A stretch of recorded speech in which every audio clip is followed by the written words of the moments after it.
Saudações, queridos e queridas! Está no ar mais um Irmão League com todas as novidades e informações do melhor campeonato de clubes da Ásia. Aqui você, ouvinte, ficará por dentro de tudo o que rola no campeonato japonês. Bom, como sempre, vocês estão na companhia de Elias Falaras, o gripadinho alegria, e comentários dele, Mr. Thiago Henrique Cruz. Tudo bem com você, meu linducho? Salve, salve Elias, bom dia, boa tarde, boa noite a todos os nossos queridos ouvintes. Estamos de volta com mais um Renomoro Podcast, agora 100% de volta de férias e tudo mais.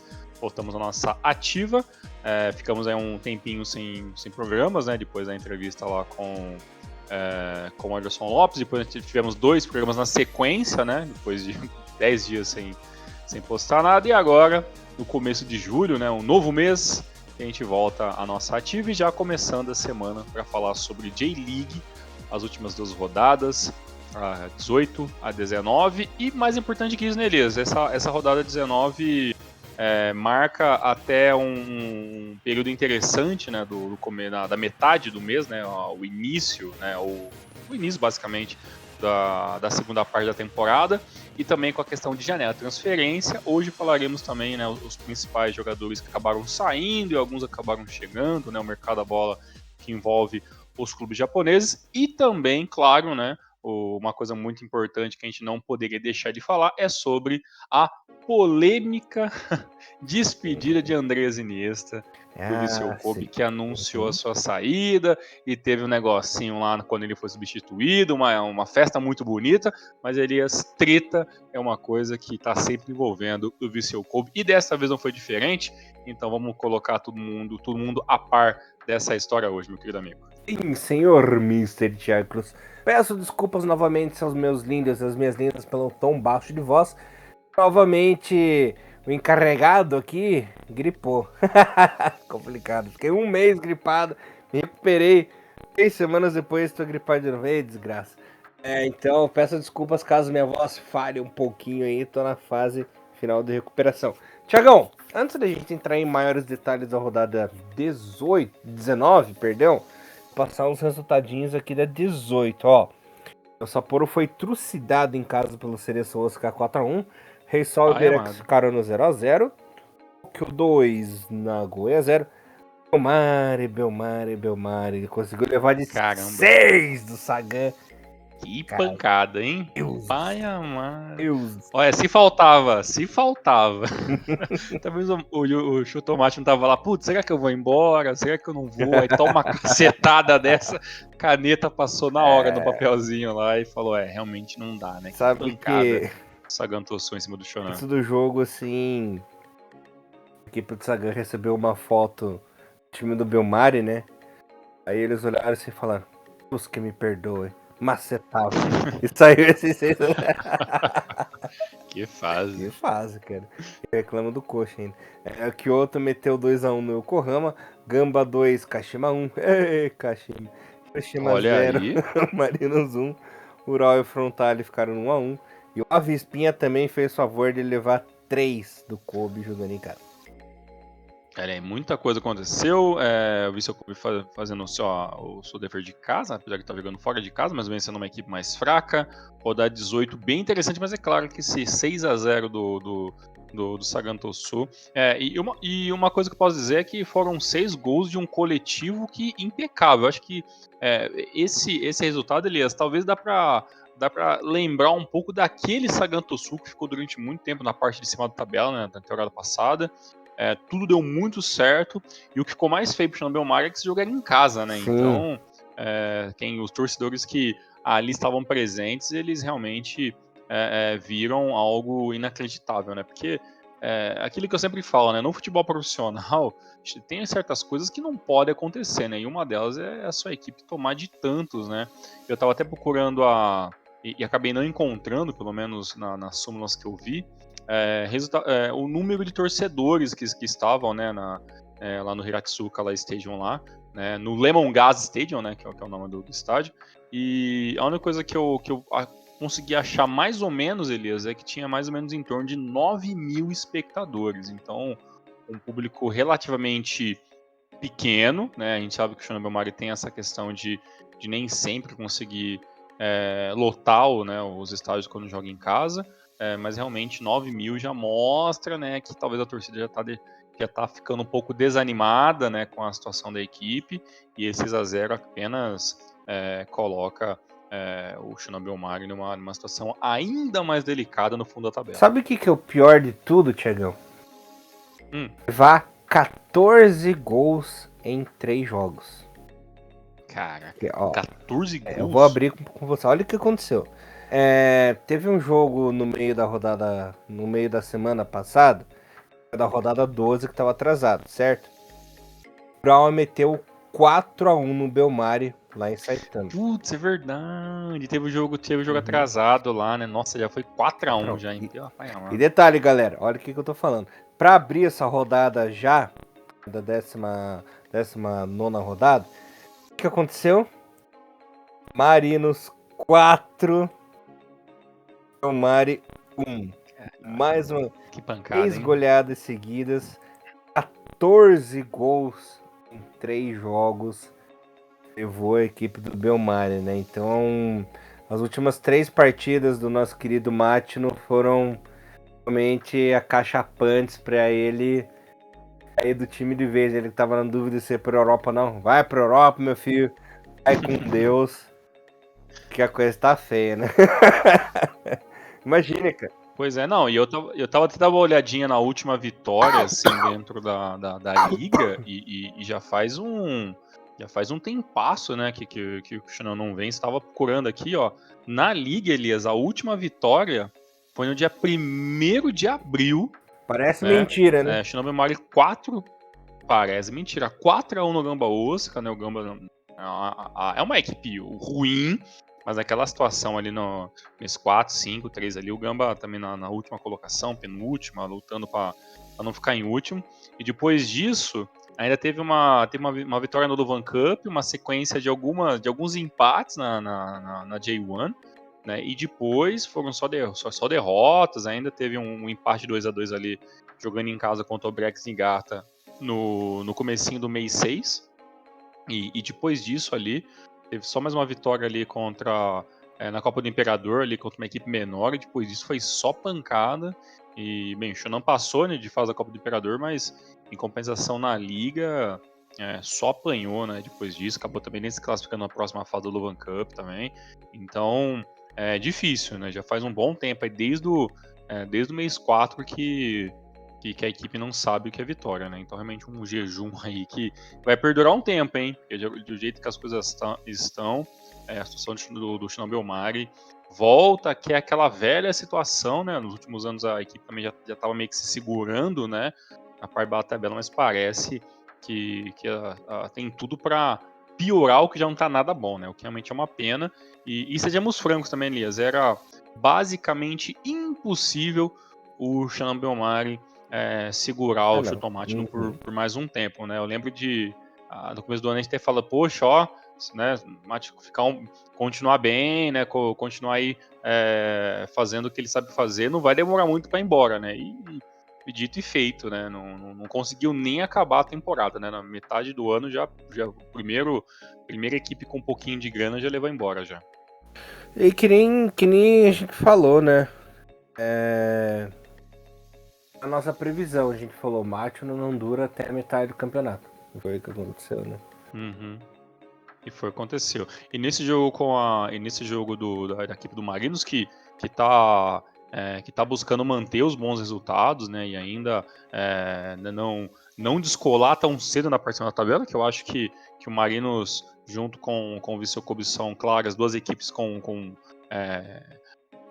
maior número, né, de apostas, e pessoas imaginam que são as equipes que vão estar pelo campeonato, e também os números do Marinos até nas últimas rodadas vem sendo números melhores do que o Vissel Kobe, vem tendo resultados melhores, então já está numa sequência de vitórias grande, enquanto o Vissel Kobe teve vários tropeços, né, no meio nessas últimas rodadas, e agora com mais uma vitória, né, a equipe até chega a dar uma leve disparada, né, já que, digamos que tirando o Vissel Kobe, o Nagoya, que é o a equipe que está lutando diretamente pelo título perdeu na rodada passada, né? Então, com essa derrota e 2 vitórias seguidas, a equipe do Marinos abre um pouquinho mais na questão da pontuação e mais um jogo onde toda a parte ofensiva funcionou muito bem, né? O Ian, né, o brasileiro Ian aí, sendo um dos destaques dessa partida, fazendo duas assistências, e teve gol do Ken Matsubara com assistência do Elber, teve 2 gols, né, mais 2 gols do Anderson Lopes, que também dispara na questão da classificação ali, digo, de artilheiros, e o Ianaka ainda fez o gol aos 37 minutos, né, para meio que matar o jogo. O Shuto Machino ainda fez um gol de pênalti, né, um pênalti claro que teve ali para a equipe do Shonan no finalzinho do jogo, um pouquinho antes do gol do Yanaka ainda, mas foi apenas para consagrar, né, o último jogo do artilheiro da equipe do Shonan, mas é uma despedida triste, né, porque o Shitomachi ainda mostra, pelo menos, né, nas redes sociais, e pelo pouco que eu vejo dele, que é um cara que gosta muito da equipe do Shonan Bellmare, né, é um cara que abraça a equipe, né, que gosta muito da equipe que te deu a possibilidade de se tornar um profissional. Eu até vi que a equipe lançou aquele uniforme de meia temporada, né, aqueles uniformes especiais, e o Machino fez questão de assinar com o seu nome todos os uniformes que foram vendidos ali até aquele momento ali quando foi anunciada a sua saída. Então, assim, um jovem garoto que vestiu a camisa do Shonan Bellmare, e que, se tivesse talvez ali uma equipe um pouquinho mais competente em torno dele, poderia ter ajudado ainda mais, né? Porque basicamente ele fez chover em alguns momentos na equipe do Shonan Bellmare, jogando sozinho em alguns momentos, e era inevitável segurar ele por muito tempo, né? Então a gente espera que ele dê muito certo aí no andar da sua carreira, que seja um jogador interessante, que possa ajudar com certeza a seleção japonesa também. E nessa questão do Marinos, Elias, dá pra gente falar que com essa sequência de vitórias, que já vem sendo uma sequência aí de pelo menos 5, 6 jogos, né? Que a equipe do Marinos não sabe que é perder novamente. Depois de vários tropeços, né? Eu até lembro que a última derrota do Marinos na Liga foi contra o Abreks Niigata, o Abreks jogando em casa. Se não me engano, foi 2-1 aquela partida. Isso no mês 5, de lá para cá, o Marinos vem aí de pelo menos 1, 2, 3, 4, 5, 6, dessa é a 7ª vitória consecutiva na Liga, né? Então, dá para dizer que o Marinos hoje, segundo, né, passando um momento um pouquinho mais conturbado, o Kobe vacilando, dá para dizer que o Marinos é o novo time a ser batido dentro da J-League, ou ainda talvez é cedo, já que a diferença não é tão grande assim? É uma pergunta difícil, né, Tiagão? Tudo bem que agora você já pode ter uma resposta mais concreta, porque já passou o primeiro turno inteiro, né? Competição. Mas o Marinos continua sendo a equipe carrancuda, né? O gigante a ser batido, até porque viram suas últimas campanhas, né? Dessa vez parece que o Kobe vai ter fôlego para combater esse desafio aí até o final, né, Thiago? Até porque tá uma distância muito, muito próxima. Lembrando que, por exemplo, o Kobe agora tá com 37 em terceiro, né? Tem um jogo a menos. Vencendo pode chegar a 40. Marinos, que é o líder, tem 42. Ah, verdade. Tem um jogo a menos, né? Isso. E tem um jogo importantíssimo, né? Na próxima rodada, já dando spoiler, que a próxima rodada jogando em Nagoya, né? Em Nagoya e Marinos, né, na próxima rodada, na 20ª. Então, é um jogo que, se der 1-1, o Kobe é perfeito. Ou até o Nagoya vencer, talvez, né, pra equipe não disparar tanto. Então, a próxima rodada ela é importantíssima aí para imaginar como que o Kobe pode, né, até jogar, porque a próxima partida o Kobe joga de fora contra o Abreks Niigata, né? O Abreks Niigata lá embaixo, é uma equipe um pouquinho encardida, mas hoje não é um bicho papão, né? Mesmo jogando em casa. Então, acho que o Kobe ainda tem chance, sim, Claro, de ser a segunda equipe, né? Mas os resultados, né? A derrota para o Cereço foi algo talvez que deu uma joga um pouco de água, né, na sequência da equipe, que já é uma sequência de empates e vitórias, né, não é aquela sequência unânime daquele começo da temporada onde o Kobe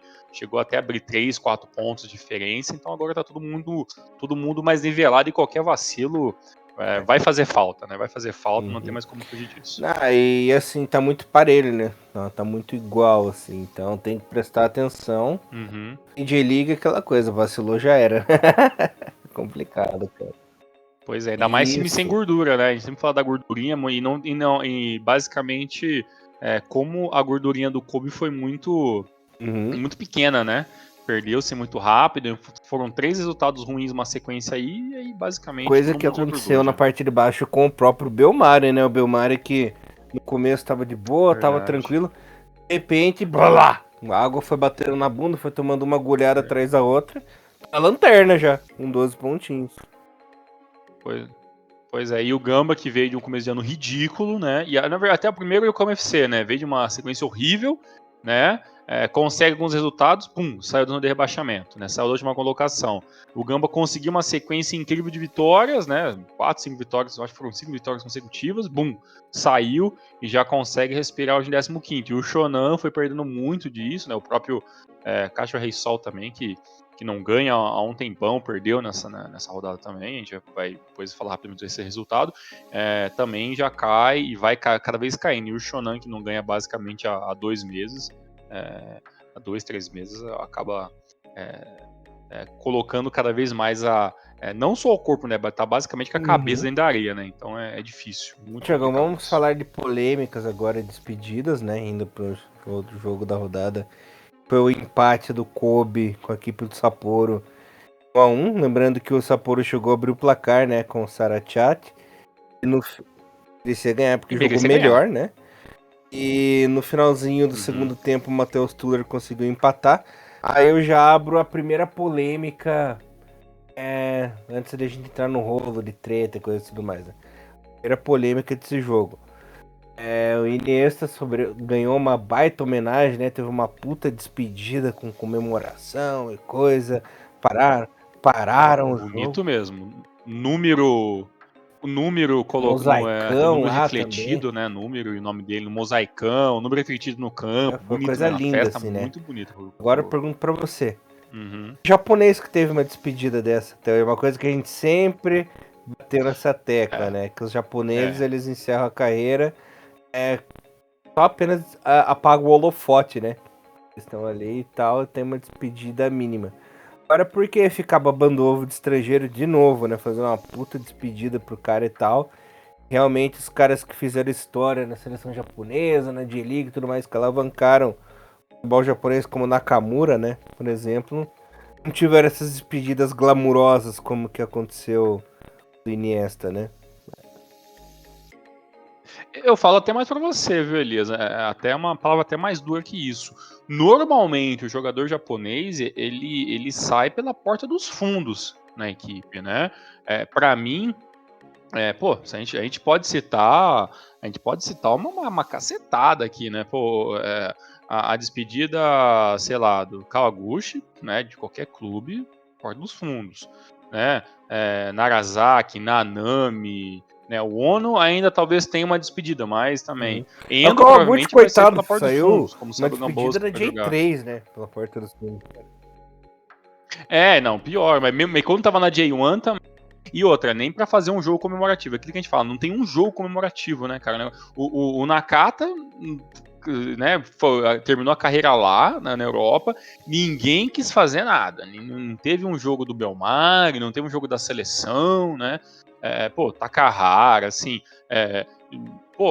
Wagner, Rui Ramos, se você colocar também todos na mesma prateleira, assim, ninguém teve, sabe? Inamoto, também, né, que tá lá na terceira divisão, se não aposentou, tá lá jogando a raspa do tacho e ninguém faz nada, né? Então é muito triste que nessa parte eu tenho que admitir que é no mínimo estranho, né? Você não consegue não, né? Parece que a J-League não tem... O futebol japonês prefere dar mais holofote pro cara que vai dar talvez um uma repercussão midiática do que basicamente os seus craques locais. Então, nessa parte, eu posso te falar que no futebol japonês, assim, ele é bem estranho mesmo, né? Porque realmente eu não consigo imaginar. O Honda Tanto também que ele foi direto treinar o teve nada Camboja também, né? lá. Então, Dane. entendeu? E na verdade o Honda tem aquele negócio porque oficialmente ele não está aposentado, né? Oficialmente ele está sem clube, né? Então ele não veio falar automaticamente. Pô, tudo bem que o Marinos, quando o Nakamura fez um videozinho, né? O Yokohama FC também fez um videozinho e tal, mas assim, cara, mas é muito, muito, muito pouco videozinho, sabe? Então, eu acho que tinha que ter. E sabe o que é o mais maluco, Elias? Que hoje, eu com essa de beisebol, pô, eu vejo que às vezes tem despedidas de jogadores no beisebol que são muito mais legais, assim, sabe? E eu falo despedida, não é aquilo que o cara vai lá no final do, né, que nem, por exemplo, do Yuki Abe, né, quando ele anunciou a aposentadoria, né, você vai lá e, provavelmente o que vai acontecer com o Nagatomo, né, no último jogo do cara, vão lá, entrega uma florzinha, ele dá um discurso, ele com a família, provavelmente os filhos, né, aqueles que têm, na beira do campo, aplausozinho e acabou, sabe? Isso é o que alguns têm, porque alguns realmente quase nem isso tem, não é nem guardado isso em mídias sociais, então assim, é um negócio que eu acho realmente muito pouco. E às vezes no beisebol tem uma coisa muito mais legal que isso, teve vários jogadores que tiveram despedidas, no sumô tem várias cerimônias, assim, bem pomposas, sabe, tudo em questão midiática, assim, claro, dentro da cultura japonesa, e quando chega no futebol, os grandes nomes, né, que deveriam ter grandes encerramentos, tem basicamente o que o cara normal tem, tá? Então, eu estou realmente colocando na mesma frase Yuki Abe e Shunsuke Nakamura. E o Shunsuke Nakamura deveria ter um encerramento muito grandioso comparado a todo respeito ao que o Yuki Abe fez, entendeu? E é um grande jogador, grande defensor e tal, mas não se compara, né, ao fim de carreira desses dois jogadores, né? Mesmo assim, no final das contas, tá todo mundo tendo esse mesmo encerramento chinfrim enquanto você vê. E olha que talvez, Elias, até eu até acabo me estendendo mais do que deveria, talvez, mas, por exemplo, ainda o Iniesta é o Iniesta, né? Mas, voltando a pensar, o Fernando Torres teve um jogo internacional de despedida com camisa 9 e tudo, com camisa comemorativa, né? Outros jogadores que passaram também, tipo o Podolski também teve um negocinho, o Villa, se não me engano, teve um negocinho. Então, assim, acho que foram menores, mas tiveram alguma coisa um pouquinho mais nível japonês, mas o que acontece com o Fernando Torres é o que acontece com qualquer estrangeiro com um pouco mais de grana, assim, sabe? Talvez se o Furlan tivesse ficado um pouco mais, também teria um jogo de despedida, entendeu? Então, os caras fazem muito pouco a merecer isso, sabe? Então é complicado. Mas eu entendo que, no caso do Iniesta, teve aquele negócio a mais, né? O Iniesta, ele veio na ideia de mudar de patamar o Vissel Kobe, né? Mas até tem uma matéria interessante do Bom Tempo que ele colocou hoje no ar.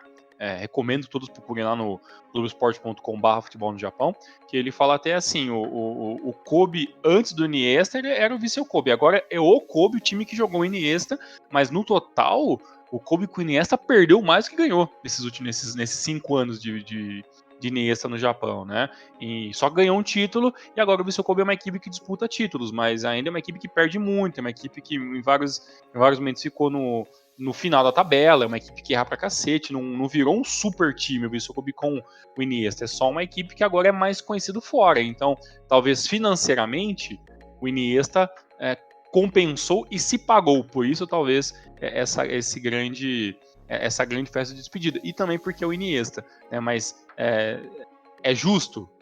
Aí a gente entra naquela questão. Provavelmente muita gente vai falar que não é, né? Então depende muito do ponto de vista e o quanto você gosta de futebol japonês. Agora, para da treta, Tiagão. Pois é, eu já vou falar pra você. Eu ainda acho que, apesar de tudo, o Takayuki Yoshida tem muita bola. O cara barrar o Iniesta a ponto de falar assim, ó, aqui no elenco, não que ele falou com essas palavras, mas várias vezes o Iniesta falou assim, mas e o Iniesta? Mas o Iniesta? Ó, ele compõe o elenco, é um cara muito importante, é um cara acima da média, só que no nosso esquema tem jogo que não cabe colocar ele.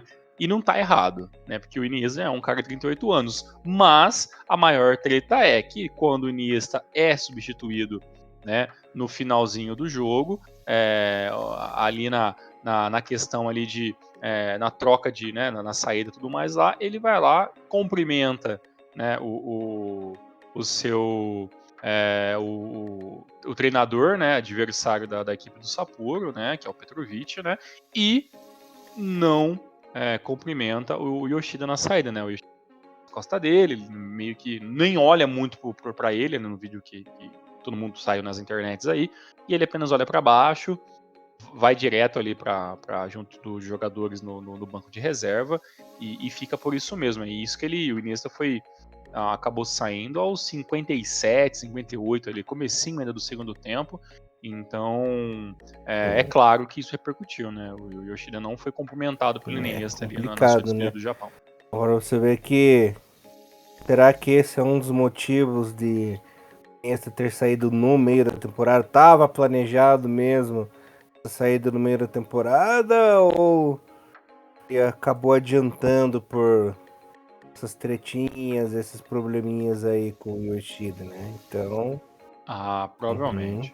Isso com certeza, dá pra falar que talvez isso ajudou bastante, até porque o Inês saiu para clube nenhum, né? E saiu para clube nenhum, falou que deixou em aberto, não quis entrar muito em detalhes para onde ele vai, o que ele vai fazer, então provavelmente que ele vai se colocar no mercado de alguma maneira, talvez um mercado árabe, um MLS.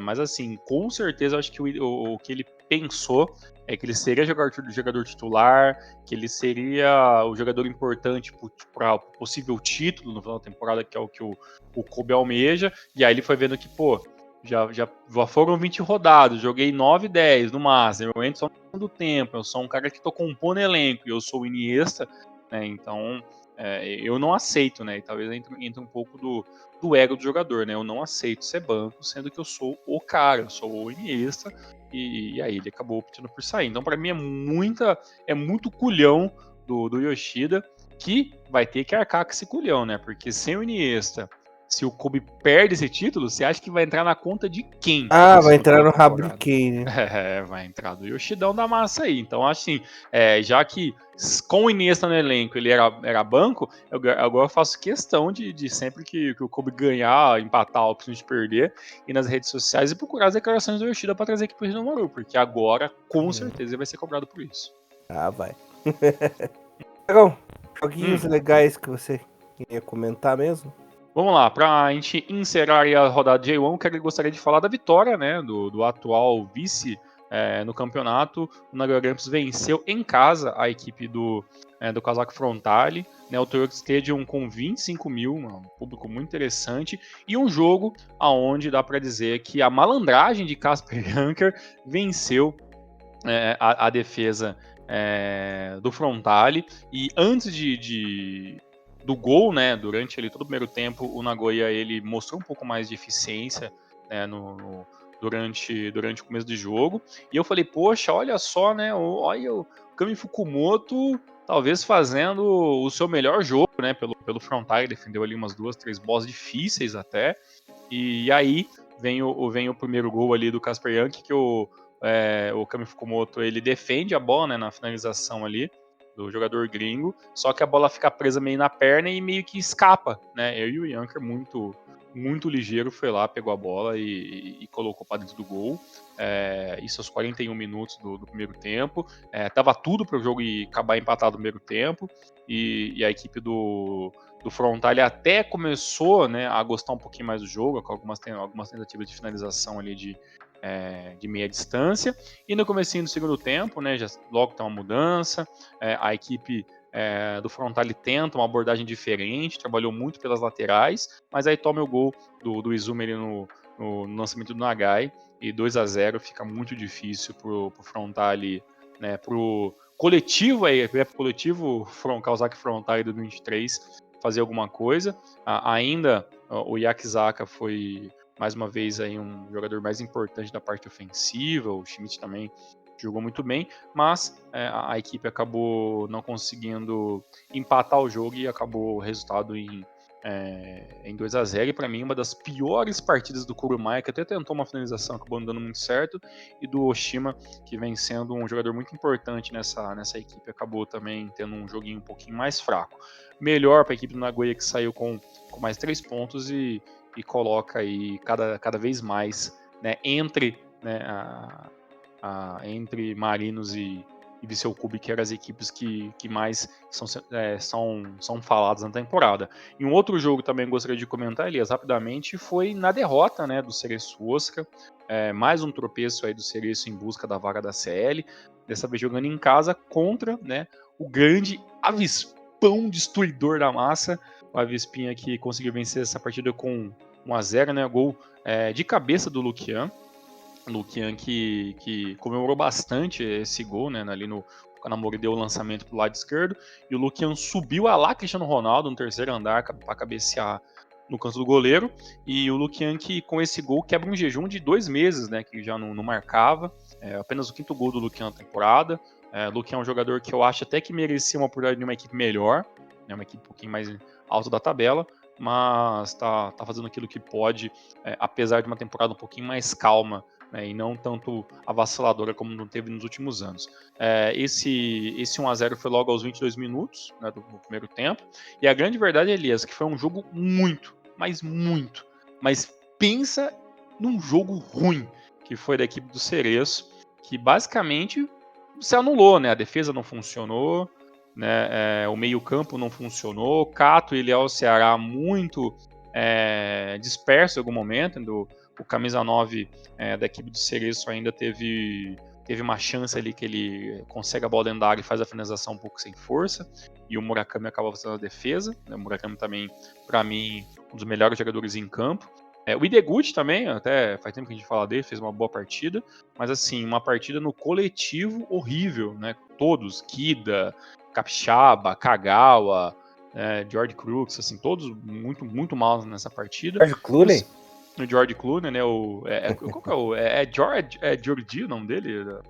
Esqueci, é isso, né? É George, né? George Crooks, sei lá qual que é o nome do belga lá, o bigodinho. Deixa eu ver aqui de novo. É Georgie, né? Porque é francês, né? Acho que é George. Cadê o nome? Cadê? Com X, Crooks. Eu sei que é Croá, né? É Croá. Então é Georgie Croá, então. Jordi Croá. Georgie Croá. Georgie até pra gente era só aquele molequinho, aquela música irritante, né? Agora tem o Georgie aí do Georgie Croá. Ele ia sempre ajudando o seu amigo deficiente nas pronúncias diferentes. Também mais um jogo a se esquecer. Elias, eu até gostaria de comentar com você. Lembra que eu falei que lá no começo do ano que o Cereço era a terceira, quarta força, a não ser que a equipe do Kashima conseguisse ainda despontar e ser uma equipe que correria por fora. E no final das contas, eu não estou nem muito certo nem muito errado, né? Porque o Kashima quase conseguiu beliscar as primeiras colocações, perdeu um pouquinho de força, e esse Cereço Osaka 2023 é uma equipe que ganha bem, que sabe fazer gol, mas é uma equipe que peca pela inconstância, né? O Cereço não consegue emplacar 3 jogos com 3 resultados positivos, né? Quando vence 2, perde uma. Quando vence uma, bem. No outro, joga muito mal e perde. Então, sabe, essa inconstância que mata, talvez, a possibilidade do Cereço voltar pra CL, né? É o Cereço sendo o Cereço, né, Tiagão? Isso aí é uma coisa que já vem acontecendo de anos. A gente já viu, ano passado tinha tudo pra dar certo, bem no fim.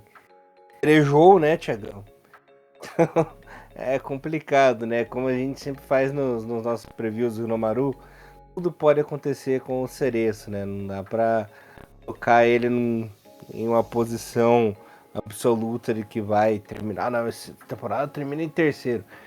Nada, né? Sempre uma caixinha de surpresas negativas ou positivas. Vai ver como que vai terminar o campeonato de Cereço. É complicado, cara. Mas assim, não dá pra jogar a toalha ainda, né? Você vê que o time pode ter perdido agora, beleza. Tá em quinto ali, ó. Tá com 32 pontinhos, sabe? Não tá tão longe do Kobe, que tá o terceiro ali com 37, sabe? Então, Aquela velha história, vai depender muito se o Cerezo não vai cerejar, cara. Exatamente. E como você falou, né, como a pontuação ajuda a não desanimar, e também como o terceiro colocado, que é o Kobe, começou a vacilar bastante, então essa vaga Uhum, na série, essa vaga da pré-série, ainda tá viva para claro. muita gente ainda, né? Uhum, é claro. E passando aqui os outros resultados, Tiagão. O Kashima e o Kyoto ficaram no 0x0. O Berex meteu 2x0 no Hiroshima. Yokohama e Gamba ficaram no 0x0. O Tokyo ganhou de 1x0 do Rei Sol. O Sagan perdeu em casa pro Urawa 2x1. Exatamente. Esses foram os resultados da rodada 19. E Elias, como fica a tabela e a luta pela tabela de goleadores da temporada nesse momento? Ela dos Rossi, as figuras.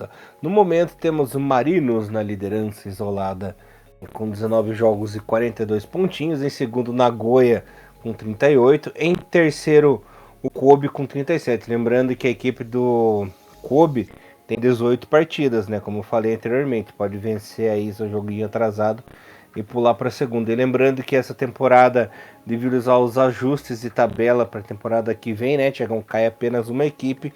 E neste momento, a equipe do Shonan Belmari com apenas 12 pontinhos. O artilheiro, nem deu sorte pro cara mesmo, né? Continua sendo o nosso querido Anderson Lopes do Marinos com 15. E na cola dele, Osako do Kobe, 12 golzinhos.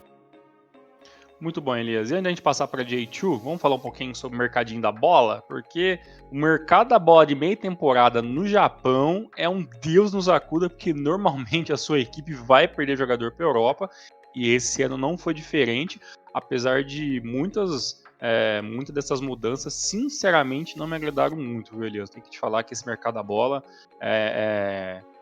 eu não gostei muito do local para onde foram os jogadores no final das contas, viu? Achei meio triste, mas espero estar errado no final do ano depois. Já que você comentou no assunto lá sobre do Matino, né? Nosso querido Matino, ele acabou acertando com Holstein Kiel, da Alemanha, né? Vai jogar a segundona. Ele que foi transferência definitiva, né? Não chegou a ser comprado pela equipe. E fez um gesto bem legal que você comentou, né, Tiagão? Que é das assinaturas de camisa, porque todo ano a equipe do Belmari lança uma camisa pro Tanabata Matsura. Tem duas equipes que fazem isso, né? É o Vegalta Sendai e o Belmari, né? Como a camisa já havia sido lançada antes dele fazer esse acordo com a equipe alemã, todas as camisas que foram vendidas com nome e número do Matino, ele fez questão de assinar em punho mesmo, e entregar para os compradores, né? Para os torcedores compradores. Então, uma atitude bem legal. O pessoal pensou, poxa, comprei a camisa, nem deu tempo dele usar e tal, tem o nome e número, mas ele falou assim, não, pelo menos vocês vão ter uma assinatura minha, né? Um motivo a mais, assim, não dizer que o dinheiro foi perdido ou coisa do tipo, sabe? Ele fez questão de recompensar, por assim dizer, né? Torcedores compraram a camisa dele. Eu acho mega válido isso e espero que a estadia dele na segunda ano da Bundesliga seja rápida, né? Que ele consiga despontar, consiga ver seus gols, chamar a atenção de uma equipe um pouquinho melhor, né? Ou da segunda divisão, até porque a equipe que ele foi é uma equipe bem modesta, né? Ou, né, que ele consiga um contrato com uma equipe da primeira divisão e poder despontar, porque o Chutomate não tem 23 anos, né? E eu até fazer uma correção, e nesse não tem 38, tem 39 já completados, né? Então, eu espero que o Martin aí tenha bastante sorte para onde que ele vai. Claro, assim, não compensa muito a gente ficar comentando sobre os jogadores que saíram de uma equipe a outra, né? Tem muito Uhum. disso também, né? Uma equipe da primeira divisão vai para a segunda, etc e tal. Mas, assim, eu acho que de jogadores que chegaram, eu acho que o mais interessante, isso já está confirmado, é que o Tai Shihara, né?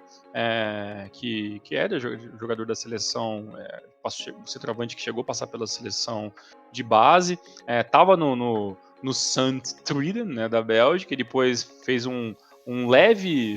Isso foi bem rápido, ficou 3 meses no Alavés da Espanha, e agora está de volta ao Japão. Né, agora vai jogar pelo Kyoto Sang, então o Kyoto aí consegue se armar com um bom jogador centroavante, 24 anos, jovem, não não tem bons resultados assim nas equipes que passaram de fora, mas pelo menos fez tem uma experiência internacional e agora volta pro futebol japonês. E teve mais um jogador, né, Elias? Qual que foi mesmo que voltou pro futebol japonês? Ah, sim. Eu tava até comentando em Boa, off. essa aí, cara.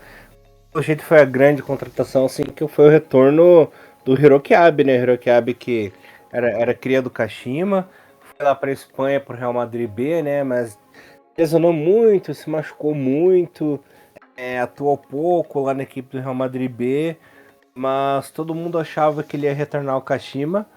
Ele pulou o muro, Thiagão, foi pro rival, né? Foi logo pro Urawa. Ele que ainda é muito novo, né? Tem apenas 24 anos. Achei que ele era até mais velho, sabe? Porque ficou 3 anos lá na Espanha e tudo, né? Mas jogou pouco. Pulou o muro aí e foi jogar nos rivais. Muito bom. Agora então temos jogador. Espero que o Abe. O problema do Abe foi que ele foi aquele jogador que, se não me engano, a gente até viu ele na Copa América, né, 2019, né? E aí depois ele foi contratado pela equipe do Barcelona B, mas ele acabou se machucando, né? Ficou basicamente quase 2 Barcelona, anos sim. sem participar de uma partida, né? Uhum. Uma partida oficial. Então não conseguiu muito desenvolver o futebol dele lá, né? Então, assim, ele aprendeu na teoria, claro, mas espero que ele consiga essa boa retomada na carreira agora no Japão, já que ele basicamente ele perdeu quase 2 aí, né? Agora a parte triste, Liz, é o seguinte, né? É que essa equipe o Centurion da Bélgica é uma equipe que eu tenho um pouco de desgosto dela, porque eu vi alguns jogos do Kagawa do Okazaki lá, é uma equipe dura de ver, viu? Eu sei que a parte legal é que é uma equipe que dá muita chance para jogadores japoneses. Reduto japonês, né? É um novo reduto e é triste que dessa vez eles abocanharam 3, né, cara? O primeiro, o Ryotaro Ito, né? Um dos melhores assim, jogadores, o melhor jogador em anos do Apex Negata, foi para lá. Né? Pegaram o Ryora Ogawa, né, que estava no Vitória Magalhães, dando sopa, foi para lá. E agora também pegou o Hirito Yamamoto, né, um dos melhores destaques aí do Gambosca nessa temporada, jogando muito bem. Também, né, é a nova contratação. Então, Novinho, né, Yamamoto? sim, novinho de tudo. Então, assim, em uma única janela, né? E esse tem 21 anos, né? O Hirito aí. E pegou aí esses 3 jogadores com muita facilidade aí para levar embora. Que basicamente estava dando sopa aí dentro do mercado, né? O Tiana Tipson, que era assim, né? Também se despediu do futebol japonês, né? Ele que jogando 2 temporadas aí depois ele fez muito mais sucesso jogando no Sapporo, né? Mas as últimas 2 temporadas estava na equipe do Frontale.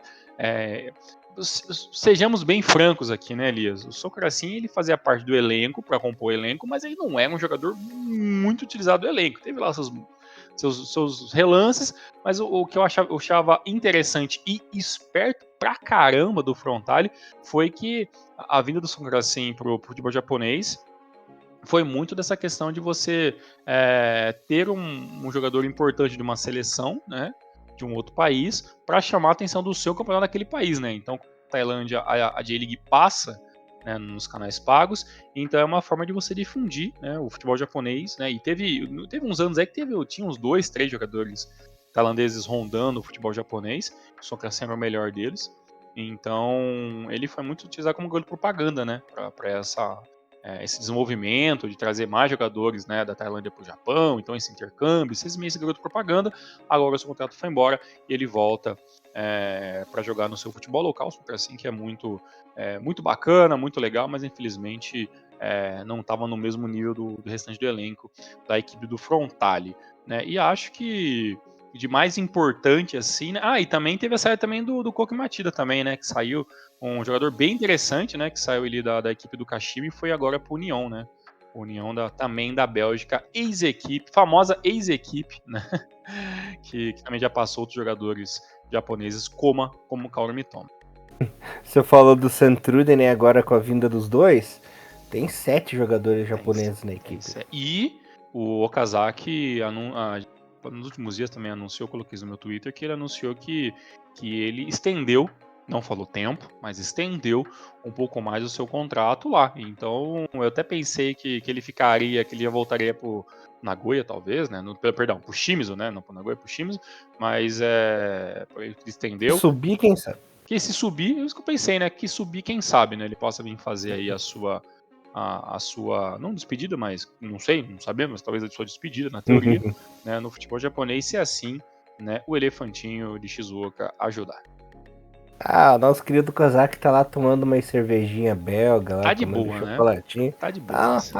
Tá bom demais pra ele. Tá de boa. E a última que tá quase se concretizando também, mas ainda um boto muito forte, não se concretizou, que é o nosso querido Ogawa, né? Que está para ir jogar na Holanda, no NEC Nijmegen, mas isso aí falaremos mais quando for fechado mesmo, né? Exatamente. O Ogawa merece uma oportunidade rápida na Europa. Se ir pra Holanda, putz, melhor ainda. Melhor Holanda do que o Santurini, pelo amor de Deus. Então o Ogawa realmente né? Fechar, chega. Pode ir, vai em paz. Também tem a conversa aí do Yuki-Soma, se vai voltar ou não pro Japão, tem outras coisas. E para finalizar, já que a gente falou bastante de Shinami Omari, Elias, foi aquilo que foi pra você, né? Shinami Omari, né, que só perde muito, né, nas janelas de contratações, conseguiu, né, dessa vez trazer um jogador que estava no KV. O KV, assim, vou falar só KV porque tem um nome maluco, mas também uma equipe do futebol belga, né? Uma nova casa do jogador japonês aí. Então também conseguiu ir ao mercado, trouxe aí o Satoshi Tanaka, né, jogador de defesa, que estava jogando lá no KV, mas ele ainda não está regularizado para jogar J-League, então pelo menos nas próximas rodadas não teremos Satoshi Tanaka, o novo reforço da equipe do Shonan, já que o jogador ainda não está regularizado, e não me perguntem o que é essa regularização, porque eu também não entendi, já que ele tem 20 anos, né, então teoricamente ele já deveria ter todos os embrólios aí para poder jogar na liga, mas enfim, né? E para você que não sabe quem é esse cara, ele é base do próprio Shonan Bellmare e foi do Shonan, que ele saiu na metade da temporada passada, né, emprestado aí pro KV, e agora com o fim do empréstimo, a equipe acabou não optando por fazer a compra, menos a informação que eu tenho, que não optou, então estaria retornando ao futebol japonês. Então, Thiagão, antes da gente ir para J2, eu quero passar aqui uma informação mais cultural do que futebolística, mas tem a ver com futebol também, que eu achei uma coisa super bacana que aconteceu na semana passada. O nosso querido Yuichi Takahashi, né, criador do Capitão Tsubasa, ele vai entrar pro Hall da Fama do futebol japonês, cara. Ele que essa honraria geralmente ela costuma ser dada, né, para ex-jogadores, dirigentes e tudo mais. Dessa vez foi aberta uma pequena exceção, aliás, uma enorme exceção, né, pro Takahashi. Devido a tudo que ele fez, né, para difundir futebol no Japão, né? Porque Captain Tsubasa foi uma obra que fez crescer muito o gosto do futebol pra piazada lá do país, né? Inclusive, a gente sabe de inúmeros casos que empolgou, incentivou jogadores que chegaram até a seleção japonesa, né? Porque assistiam ali o Capitão Tsubasa na infância e tudo mais. Então, nada mais justo aí do que colocar o nome do Takahashi no Hall da Fama do futebol japonês. Uma homenagem aí mais que merecida, mais que justa e que vai ficar na história, assim, tanto do futebol japonês como na história da cultura pop, né, de anime e mangá do Japão. Bem bacana mesmo, cara. Eu fiquei bem feliz com essa notícia.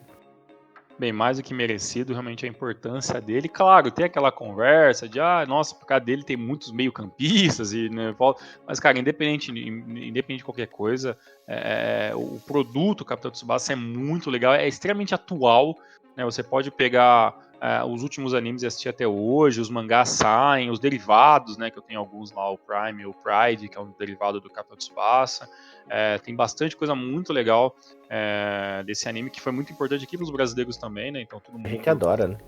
Né, a gente tem essa questão muito, muito próxima, né, de Super Campeões. Então é realmente uma obra atemporal, com certeza é muito importante, é muito legal. Então, muito, muito merecido isso. Espero que outros esportes, né? Porque se tem uma coisa no Japão é mangá, né? E às vezes em muitos deles animes, né? De esporte, que isso ajuda muito a difundir o esporte no Japão. Então, com certeza tem muita gente que merece esse Hall da Fama e com certeza, né, o autor aí de Capitão Tsubasa com certeza é o top de todos eles na questão de futebol. A cerimônia está marcada para o dia 10 de setembro, justamente na comemoração, né, do aniversário de 102 anos da federação. Legal! Galerinha, a J2 está na rodada 23 com os seguintes resultados. Matida atropelou o Omiya por 3. Omiya, hein? 3-2. Shimizu 3, Nagasaki 2, Jeff 2, Kofo 1. 0, Totig 1, Júbilo e Oita ficaram no 1x1. Fujieda 0, Renofa 0, ó. Clássico Bom Tempo versus Fallers 0x0. Fadiano 1, Mito 0, Tokushima e Slaspa ficaram no 0x0. Montedio passou por cima do Vegalta 4x1. Blobitz e Iwaki ficaram no 1x1. E o Ação da Massa perdeu o clássico pro Verde 1x0. A classificação não mudou, Tiagão. Matidas Elvia ainda é o líder da competição com 50 pontos. O Verde passou o Oita, Tiagão. Agora Olha o Verde. Aí. Ai, meu coração. Será que vai, galera? Meu Deus do céu. Ah, meu Deus do céu. Meu Será Deus. que vai? Nós todo animado. Será? Rodada 23, a J2 é um vortex maldito que demora uma eternidade pra acabar, então realmente. Literalmente falta metade do campeonato pra acabar, né? Nossa, é coisa pra cacete ainda. Eu tô rindo de nervoso. Aí, tá subindo direto nesse momento, galera. Aí tem a galera do zona playoff, né? Oita, Júbilo, Nagasaki, Kofo. Time cascudo, né? Ainda no momento, Iwaki. Nossa senhora, o Omiya, hein? 14 pontos, hein? Diferença tá ficando dura já. Elias, situação complicadíssima na tabela. Eu também acho incrível eu não vou dizer decadência, porque o Iwaki é um time novo, né? Mas tá sofrendo uma pressão inédita, né? Porque o Iwaki FC até agora tava tranquilaço, muito bom, subindo divisões, chegando na J2, e agora a realidade é outra, né? Já tomou 39 gols, é claro que a pior defesa do campeonato é obviamente o Skillin, né? Já tomou 43 gols, mas o Iwaki é um dos piores ataques, né? Com 20, né? Só tem mais gols do que quem aqui? Só tem mais gols do que o pior ataque, que é o Renofa Yamaguchi, né? O Renofar tem apenas 19 gols, né? 19 tentos ao seu favor. Então, realmente, é um ataque que realmente tem muitas dificuldades. Para mim, Elias, essa tabela tá bem interessante.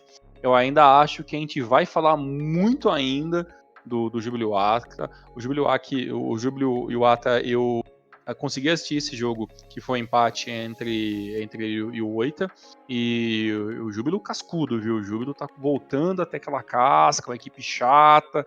Quando joga em casa, a torcida dá aquela pressão. Claro, aquela pressão que eu falo, mas nos moldes japoneses, né? Tudo com luva de pelica, né? Mais, como diz os antigos. Mas ainda uma torcida presente, que eu acho muito importante. Então, uma equipe bem interessante, e também não descartaria aí o Vifari Nagasaki. Para mim, essa sexta colocação do Kofo, dependendo de que acontecer na CL, né, que logo começa aí até a CL, que agora não começa junto com os outros campeonatos, o Kofo talvez tem tudo para ter que se divertir um pouquinho e aí perder um pouco essa colocação. Então, quem poderia estar de olho diretamente nessa sexta vaga é o Shimizu, mas é claro que o Kofo tem uma diferenciazinha aí de pontuação que ele pode tentar usar ao seu favor. Mas para mim, Matida e Verde nas cabeças da J2 realmente é algo muito legal de acompanhar. E a diferença do Matida é algo que não cai tão fácil, né? Então é diferente de 8 pontos aí e tal. Então, perdão, de 7 pontos. Né? Então a equipe do Matida aí tá se mantendo o melhor possível aí enquanto pode. Maravilha. Tiagão, a J3 tá na 16ª rodada.